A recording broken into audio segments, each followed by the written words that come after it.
Lesson 12.1, the land of the rising sun. How did Japan's geography influence the Japanese sense of identity? We're going to learn that and a little bit more. So stick around and let's learn something.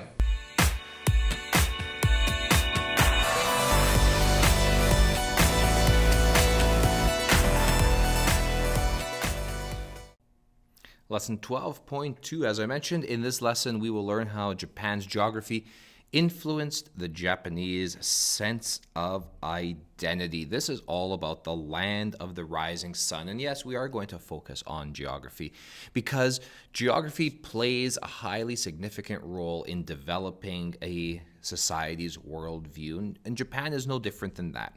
The geography of Japan in particular, it's an island nation, so there's a natural isolation that is occurring there from other countries.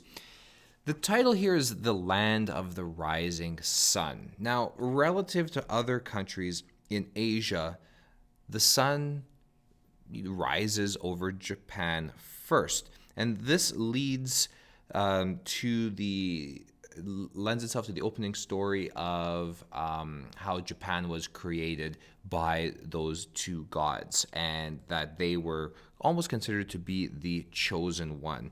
So we have Izanagi, who was one of our gods, and she had a daughter named Amaterasu, who is the sun goddess. And the sun goddess goes into a cave. There was some sort of argument, fight, disagreement, something happened.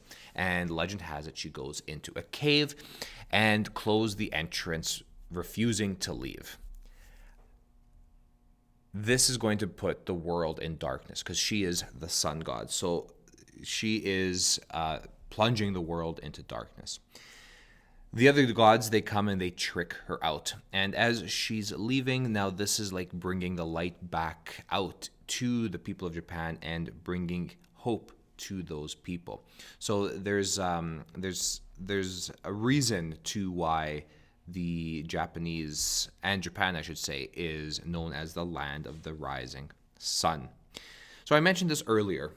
You can see here on the map where Japan is located in relation to the rest of the continents on the planet, as well as where it is in relation to its neighbors, its closest neighbors being currently South Korea, North Korea, China is pretty close there, and Russia is there as well.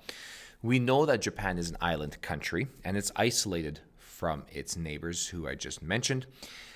And the part where we see here on the map, the Sea of Japan, the ocean travel is very difficult there because the Sea of Japan is a very rough sea, as is towards the bottom of the map, you see the East China Sea.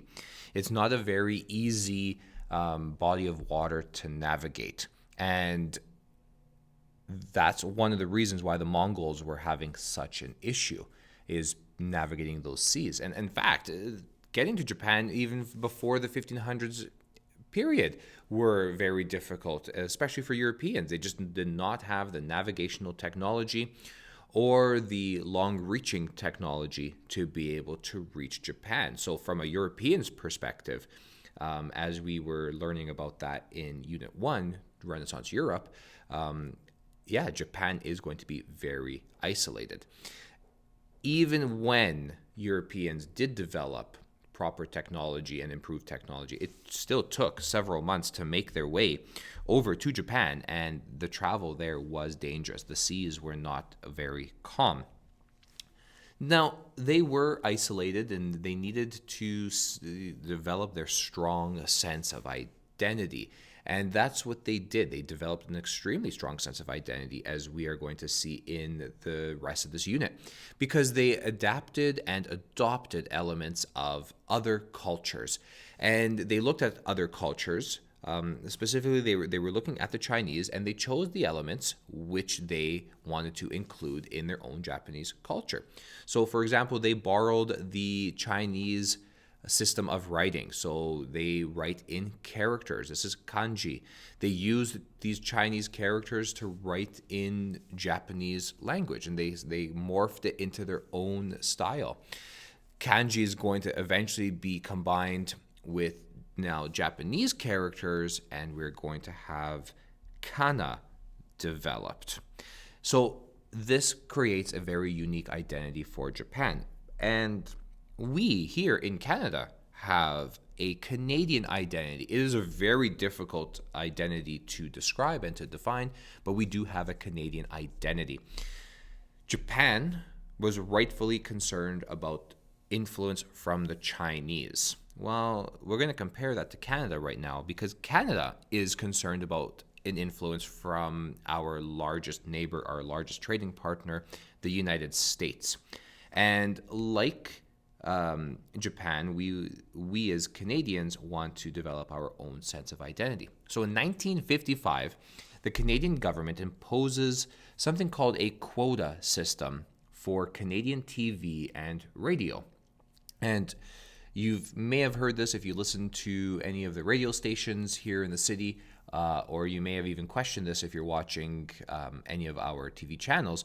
But there's a certain amount of Canadian content that must be played throughout the day on TV and radio. So I've got here for radio, 35% of what is played on the radio must be Canadian content.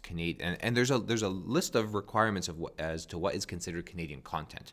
Okay, it has to be a Canadian artist or Canadian producer or things like that, but there are very specific rules that must be followed for something to be deemed Canadian content. Okay, and the same goes for TV. Now, TV is a little bit different because radio is 35% across the board has to be Canadian content.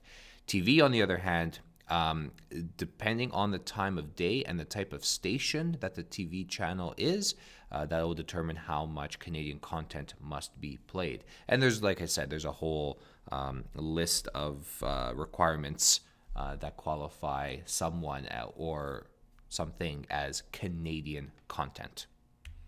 All right, I want you to head over to your notebook and complete the questions for this part of the chapter.